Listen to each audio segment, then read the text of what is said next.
Good news ito sa Lakers dahil grabe ang tuwa ni Anthony Davis dahil maglalaro na bukas si Jackson Hayes. Pero bago yan, good news naman kay Rui Hachimura.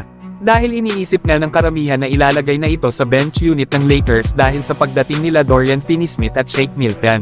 Pero agad nga yan na kinumpirma ni JJ Redick na ilalagay niya muna coming off the bench ang dalawa nilang bagong players. Lalo at nasa maganda nga daw ang nilalaro ngayon ng kanyang mga starters.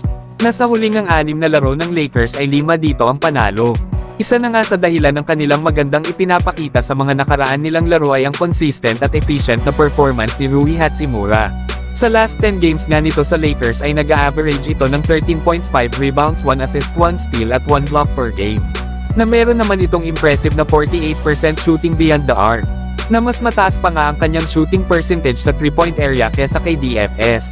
Isa pa ay hindi rin nagkakalayo ang kanilang height na 6'8 nga itong si Rui habang 6'7 naman si Dorian Finney-Smith. Kahit sa kanilang laro mga idol ay may pagkaparehas lang ang nasabing dalawang players.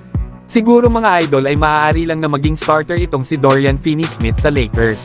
Lalo na kung mapapatunayan niya kay Coach JJ Redick na pang-starter ang kanyang laro habang ito ay nasa bench unit ng kanilang kupunan.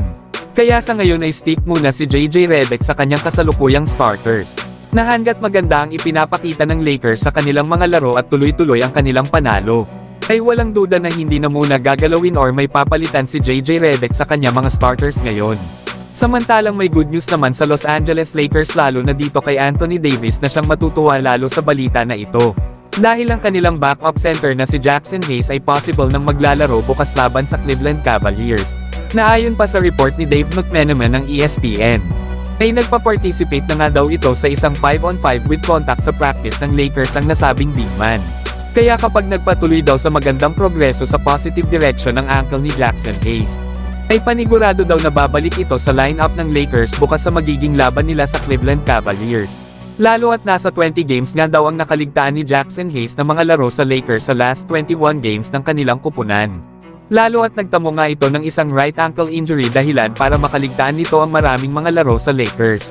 Kaya kapag tuluyan ng nakabalik sa kanilang lineup bukas itong si Jackson Hayes, ay malaking bagay ito sa opensa ng bench ng Lakers na kung saan ay nag-a-average ito ng 6 points at 4 rebounds per game. Nasimula nga nang mawala ito ay tanging ang mga two-way player ng Lakers lang ang available na big man nila.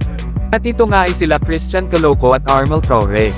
Na habang wala nga si Jackson Hayes ay nag-a-average naman si Christian Coloco ng almost 2 points at 2 rebounds sa 9 minutes per game.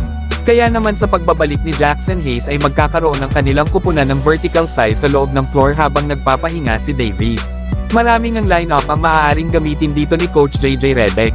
Maaari niya nga na pagsabayin sila Anthony Davis at Jackson Hayes.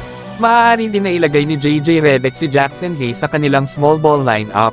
Kaya napaka-solid talaga ng pagbabalik ng nasabing big man ng Lakers. Pero kayo mga idol, ano ang masasabi nyo dito?